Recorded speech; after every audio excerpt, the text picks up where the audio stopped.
morning. Thank you for joining us on Nigeria Now at ECWA TV Africa. We are transmitting live. You can do well to join us on Facebook and YouTube and then tell us your own feeling concerning what is happening in this country, because it's very important.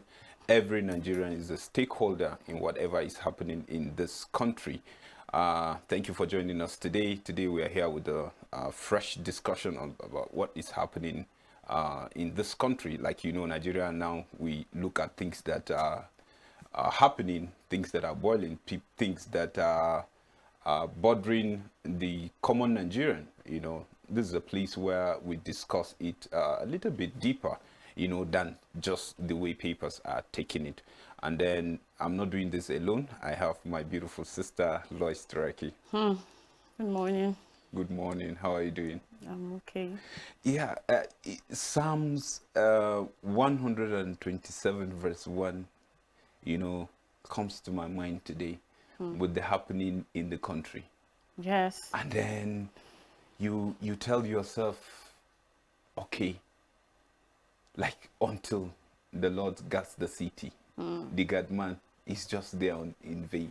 You know, after several years of battling insecurity in this country, especially when the present administration came to power, and before they came to power, their campaign, they had three main agendas, like we've always been saying, about insecurity, corruption, and economy. You know, but it's just sad that after 7 years, we're still having the issue of heightening insecurity in the country. And you know, from Psalms 127 verse 1 that you just read, unless I just paraphrased. okay, from what you just paraphrased.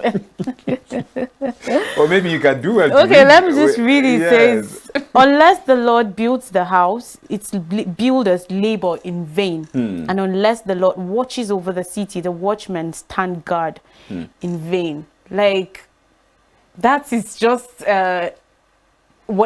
exactly what it is right now in the country. Because if the Lord doesn't guard this country, then of course we've seen that our security forces have been doing in vain. What they've been doing is in vain, although they've been trying.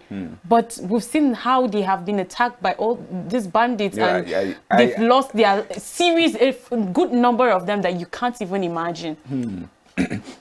You know, we are not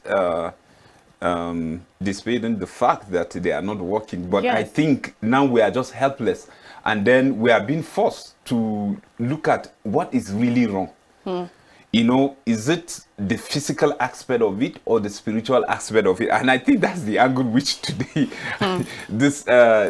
we are looking at this particular verse. I think it is very key when we look at the physical and we fail, and then what is the word of God saying? What is the Bible saying? And then now it gives us a clear picture of really what is happening in this country. That means we should, in whatever situation at any given time, we should know that it's the Lord that protects. Yes. That we should put our trust on Him. He's the only one that will protect us. You know, when you rely on all these hefty security men, you know, with their hefty ammunitions, you know, and the rest. You know. But sometimes you find them running, even with that. So Yes. you know that, yes, despite the fact we need them, they are trying, but we should look out for God. There are each situations where attacks are happening, and then you call the security agencies and nobody shows up. This is just typical of it.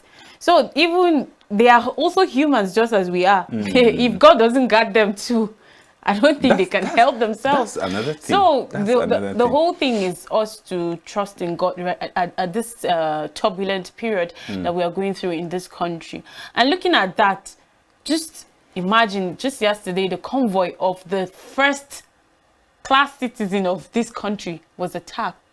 Although he was not there, but imagine if he was among that particular convoy at that particular time, what would have been the outcome? You know, so it's just something that we really need to I don't know if we're going to go on prayer and fasting in this. We've been doing that. But you know, during the time of Esther, the whole people went for this 3 days prayers and fasting, and at the end of the day we saw what happened, right? So probably we should do that at this, because it's becoming worse and worse every single day. If you don't hear of the abductions on the highways, we hear of bandits attacking villages, killing people, abducting people. We hear of our president's convoy being attacked. We hear of prisons, correctional centers being invaded, bombed, attacked, and inmates released. You know, a lot of things are just happening, and then Nigerians keep asking, what is it? And now we've seen that APC, the ruling government, have come to say we should give them extra time to deal with insecurity in this country. Like, well, we are discussing the attack on the convoy of Mr. President, the #1 citizen of the country, which when you talk about the security of the country, you know, lies in his office. You know, he is the commander-in-chief. You know, whatever happens, he gives the directive. And I think that's the reason why sometimes even the governors are handicapped, because even something is going on in your country, in your state rather, pardon, you just have to like call Mr. President and say, this is the situation, we need a go-ahead from you. And then sometimes he's there to pick the call, sometimes he's not there, and then you have to deal with the situation until he responds. Even if you put a call through and he said, okay, I will get back to you, at the expense of the masses. And then we wake up with the story, and then his convoy is being attacked. And then this issue of insecurity. Anyway, that is what we'll be looking at today. So do well to just tell us how you feel concerning the security architecture of this country. If the #1 citizen convoy will be attacked, then what is left of us? You know, you begin to ask, where are the our institutions? You know, where is NIA? Where is DSS?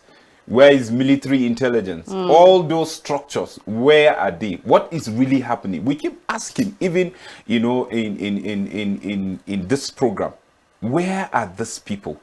You know, this thing, you remember when they went to NDA? A place whereby it's been seen as one of the secured, and then one of the most prestigious, you know, let's say department or arm of the military that is well respected, because this is where even people from foreign countries come to take training. And then these people were able to break the security and then kill some and pick some. Not just ordinary soldiers that you just call maybe other ranks. Officers, for that matters. Those that are even not just officers, but they are being tagged to be one of the assets of the military, because of how good they are, you know, in their own chosen area, you know, in serving the military. You can imagine that was an eyesore to the military first and to the country. Then what are you projecting to the people that see that institution as somewhere that they will come and be trained and be equipped and be armed in order to go back and replicate in their country? Already that has been affected. And you talk about, okay, now we are talking about the #1, his convoy being attacked. Where are we heading in this country, Lois? Like, literally, I would say we are heading to the rocks, because the only thing is we just have to trust in God. But if you will talk about reality, that's just it. Looking at all the the promises that this ruling government came and said they were going to do, the opportunity was granted to them in 2015. In 2019, they were still given another chance. Now they say they should give them extra time. I don't understand if they want to go for a third term, or they want to, the person that will take over from the president should give them one year. We should give them one tenure, or what? I don't really. No, we are just asking. Yes. So I don't really understand that part, that statement that they are saying that they should give them extra time, because you had 7 years to do what you're supposed to do and you couldn't do it, and now you say extra time. Had it been you've done something and then you say, okay, I need a little more time to complete it. That's I think it's understandable, but nothing has been done significantly to say that this issue has been tackled. But we've seen heightening of the situation, the issues, and then the president's convoy, and 2 people were killed in that particular raid. You know, and then you say we are safe, or we should give you extra time. What exactly do you want to do with it? That's a question. If I see the person that said that, I will ask, what exactly do you want? Because I want you to explain your strategies that you want to use in the few days you have in office. What do you want to do with it? And then our government are supposed to be accountable to all these things, but all we get is they might not even say anything at the end of the day. Life goes on. You know, you go to the market, you look at prices of food, look at the price of petrol per liter right now. It's alarming. Diesel, gas, nobody's saying anything. There are no people that should be accountable for all these things that are happening. And then you keep asking questions. This particular, okay, the labor now that are supposed to fight for the citizens, what are they doing? And then when these things happen, then you begin to see reactions either from the masses and then from government officials. Immediately when this attack happened, there was a press statement from the spokesman of Mr. President, that is Garba Shehu. You know, he painted a picture and tried to let people know that it was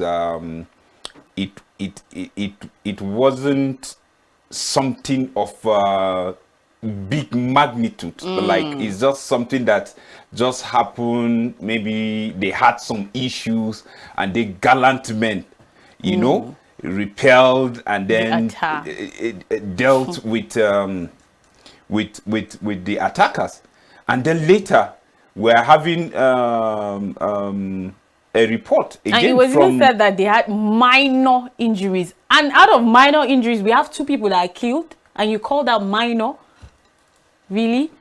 So it's funny, but not really funny in that manner, you know, because people will begin to look at your statements and begin to see, okay, so is it when 100 people are killed, that is when it's not minor?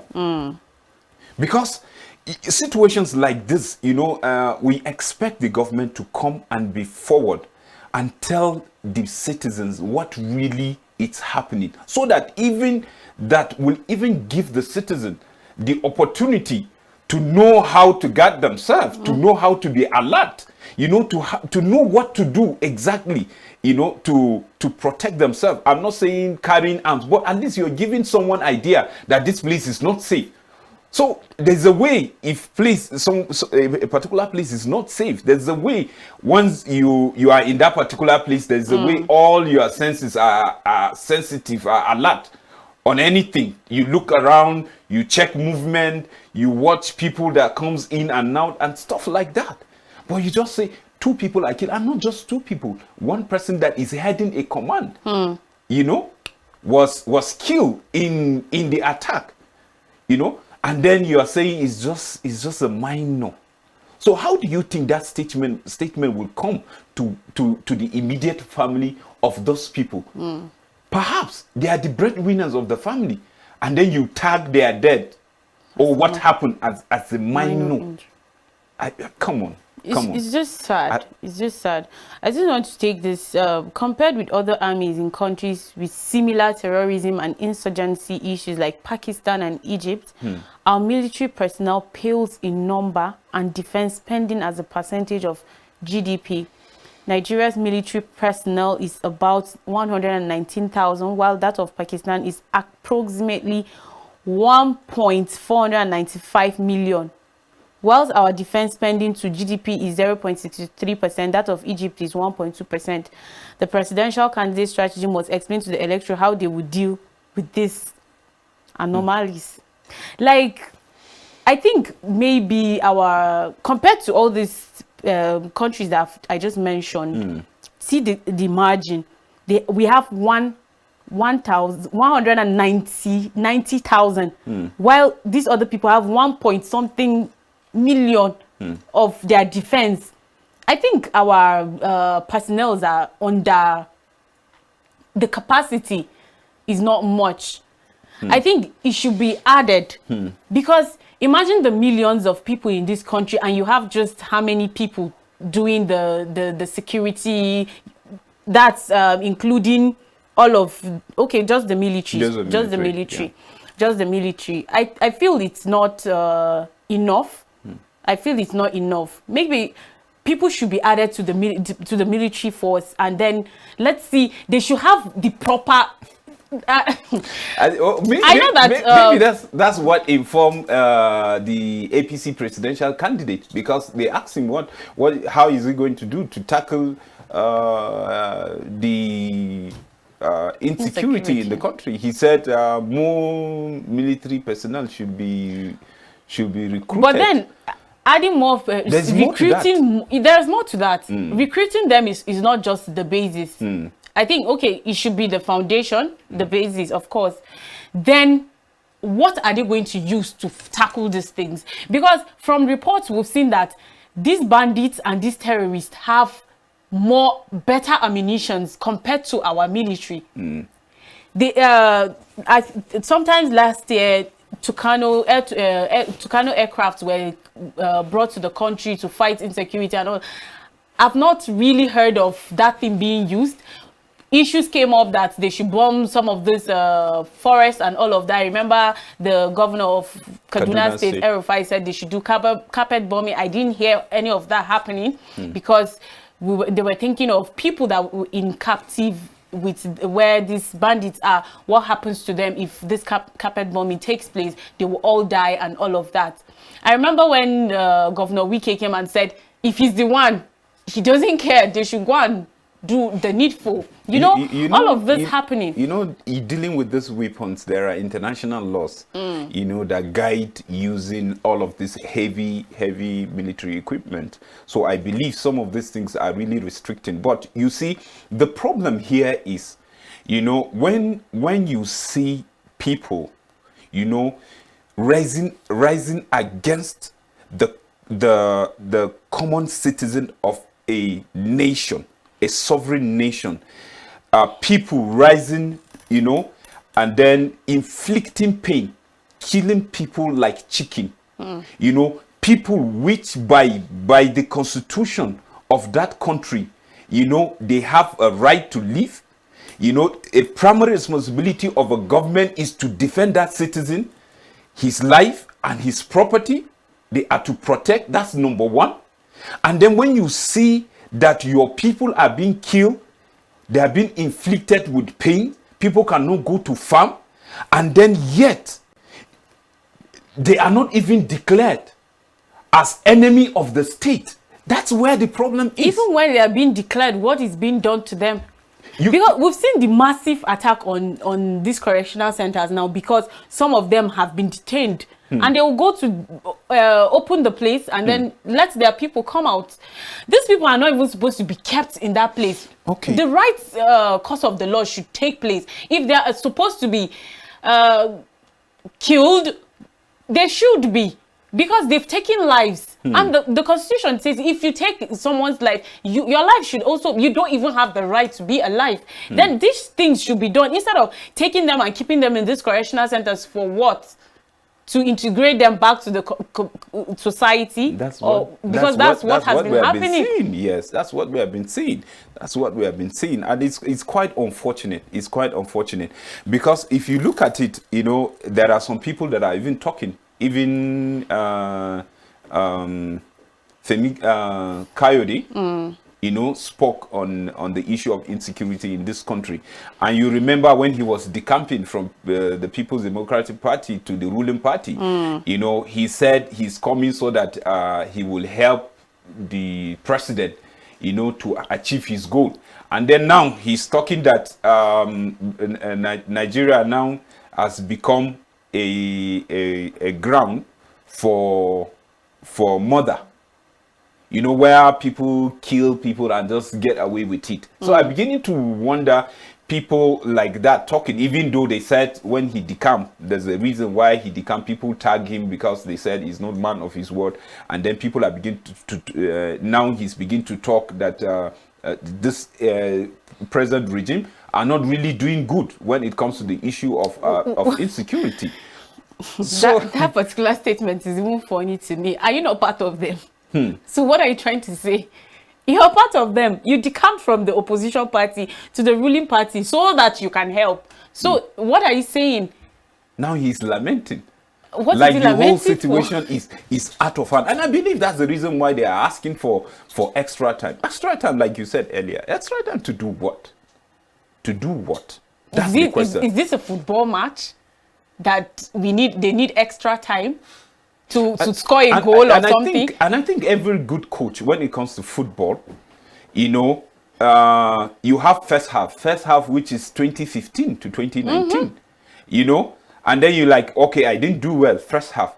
So a very good coach definitely overturns the game when it comes to second half because he may have understood all the lapses, and then he injects either substitute new player or change the tactics and leaving the remaining players there or substituting some, you know, so that they will do better. Okay, after that, you know, the game is over. Now you only have less than a year and you are asking for extra time to do what? I think he still has they still have their remaining few months to go. I think they can use that as the extra time. Oh, yeah. Because I don't know how many extra time they want, because we are really tired of all these things that are not going right. We need things to go right. And then they keep telling us to give them extra time. They want someone from the ruling party to still take over. And the funny statement is continue from what President Buhari has done. What exactly do you want to continue from? Message. That's the message we've been hearing. We want to continue from where he stopped. So this statement is really, really disturbing even the masses. Continue. Like how? With the way we are going, you want to continue with the legacy? And you start asking, are we going to continue like this? There's fire on the mountain and no one seems to be on the run. That's the saddest part. I would say it is very important for our institution to really wake up. Like yesterday we talked about the issue of the pastor that was arrested, and we said I think Khan should come out and make a statement. Khan should look out for all of this rubbish that is happening in the name of Christianity, and then robbing all kind of nonsense, you know, sorry to use that word, you know, and you begin to wonder in the name of Christianity, in the name of Christ, and then robbing all sort of rubbish, you know, it's uncalled for. But thank God, because Khan came out categorically, you know, and denied that pastor, and I think that's the right step to take. So what we are trying to say concerning security, where are the NIA? We always ask of this. Because if they are not working, let's scrap and know that they are not there, so that we'll not ask questions. Where are the DSS? You know, and it's somebody, you know, in charge of a leader, a commander will come out and tell us that military are not the ones to expose Boko Haram. Boko Haram sponsors. Hello, Are you working alone? Is this thing not sinking the country that you swore to defend? So are we saying we are now not working in synergy? If you know that people are sponsoring people that are killing military officers from from different ranks, from officers to other ranks, and then providing or generating widows left, right, and center that the military had to cater for. These people have family, and some are they not have even being children, catered for. some are not even catered for. And then you are saying you don't want to go after people that are even sponsoring them, and these people are inflicting, even in your own what do you call it, your immediate place of work. It's uncalled for. I think we should see that synergy between the police, DSS, NIA, because this country cannot sink while you watch. Because to me, if these excuses are being given, I would say it categorically that those people heading those places, they are not capable, they are not supposed to be there. They should be removed and put people that are really, really hungry to defend this country, people that are patriotic, people that really want this country to change. Because we can't continue like this, saying that we are the most populous black nation, we are the giant of Africa. Come on, we can't be living like this, Lois. We can't. I totally support that. Categorically, we can't continue living like this. The right people in authorities should step up their game and do the needful, because we are tired. If people will not talk, we will. Really, we are tired. I think you should close the show. Well, thank you for staying with us. It's really sad about the happenings in the country, but we still trust and hope in God for things to be better. And then you can stay with us tomorrow for a fresh episode of Nigeria Now. We did this together with Solomon Sambo, and I am Lois Turaki. Have a blessed day.